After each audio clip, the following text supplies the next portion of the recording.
প্রধানমন্ত্রী মোদি আমেরিকা যাত্রায় যাওয়ায় গোটা দুনিয়ার নজর প্রধানমন্ত্রী মোদির এই ঐতিহাসিক যাত্রার দিকে ছিল। পাকিস্তানি মিডিয়া প্রধানমন্ত্রী মোদির এই যাত্রা নিয়ে মন্তব্য তো করেই, এখন আবার রাশিয়ান মিডিয়াতেও এই নিয়ে স্টেটমেন্ট সামনে বেরিয়ে আসে। রাশিয়ার মিডিয়া কি না কি বলেছে চলুন জেনে নিই। রাশিয়ান সমাচার এজেন্সি টাস সে প্রধানমন্ত্রী মোদির আমেরিকা যাত্রাকে নিয়ে একটা হেডিং দেয় আর লেখে, রাজনায়ক বলে ভারত আমেরিকার সঙ্গে সম্পর্ক মজবুত করছে কিন্তু রাশিয়ার মূল্যে নয়। টাস রাশিয়ার পুরো ভারতীয় রাজদূতের তরফ থেকে লিখেছে, ভারত তার নাগরিকদের উন্নত আগামী দিনের জন্য রাশিয়া এবং আমেরিকা দুজনের সঙ্গেই ঘনিষ্ঠ সম্পর্ক চায়। বর্তমানের মজবুত এবং সমৃদ্ধ ভারত রাশিয়া এবং ভারত দুজনের স্বার্থকেই পূরণ করে। রাশিয়া এবং আমেরিকার মধ্যে যে কোনো একজনকে বেছে নেওয়ার কোন রকম ইচ্ছা ভারতের নেই। এর জন্য দুই দেশের সঙ্গে ভারতের উন্নত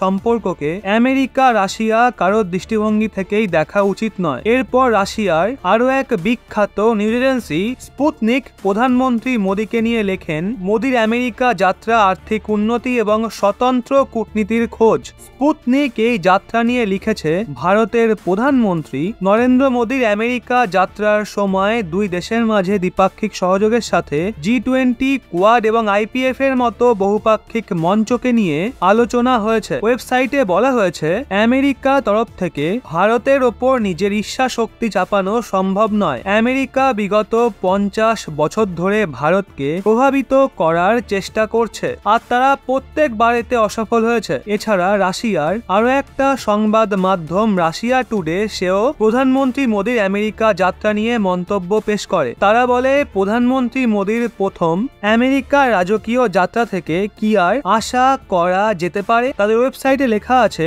ভারতের প্রধানমন্ত্রী নরেন্দ্র মোদীর আমেরিকা যাত্রাকে তোড়জোড়ের সঙ্গে প্রচার করা হয়েছে। আমেরিকায় পদক্ষেপ প্রতিদ্বন্দ্বী রাশিয়া চীনকে ফ্রেম থেকে আউট করার জন্য নিয়েছে। নরেন্দ্র মোদীর প্রথম আমেরিকান রাজকীয় যাত্রা রাজনায়ক প্রোটোকল অনুসারে এটা উচ্চ র্যাঙ্কিং এর আমেরিকা যাত্রা। তারাও এটা মনে করছে আমেরিকা যত ইচ্ছা চেষ্টা করুক কিন্তু তারা রাশিয়া এবং ভারতের বন্ধুত্বকে নষ্ট করতে পারবে না। এই যাত্রার সময় রাশিয়াকে নিয়ে ভারতের প্রতিদ্বন্দ্বিতাও স্পষ্ট দেখতে পাওয়া যায়। যখন গুরুত্বপূর্ণ সময়ে প্রধানমন্ত্রী মোদী ইউক্রেন বিবাদের কথা তো বলে কিন্তু কোথাও রাশিয়া বা পুতিনের নাম পর্যন্ত নেয়নি। এমনকি তিনি রাশিয়ার এই পদক্ষেপের নিন্দা করেনি। উনি স্পষ্ট ভাষায় এটা বলে, এই যে বিবাদ রয়েছে সেটাকে আলোচনা বা কূটনৈতিকভাবে সমাধান করা উচিত। প্রয়োজন হলে ভারতও যোগদান দেওয়ার জন্য সম্পূর্ণ তৈরি আছে। যেভাবে রাশিয়ান সংবাদ মাধ্যম সমীক্ষা করেছে, যেভাবে প্রধানমন্ত্রী মোদী নিজেরা আমেরিকা যাত্রার সময় মন্তব্য পেশ করে, সেটা বুঝিয়ে দেয় ভারত ও রাশিয়ার মধ্যে যে সম্পর্ক রয়েছে তাতে ফাটল ধরানো প্রায় অসম্ভব। তো বন্ধুরা, ভারতের মিত্র রাশিয়ার এমন মন্তব্য শুনে আপনাদের কেমন লাগলো নিচে কমেন্টে অবশ্যই জানান।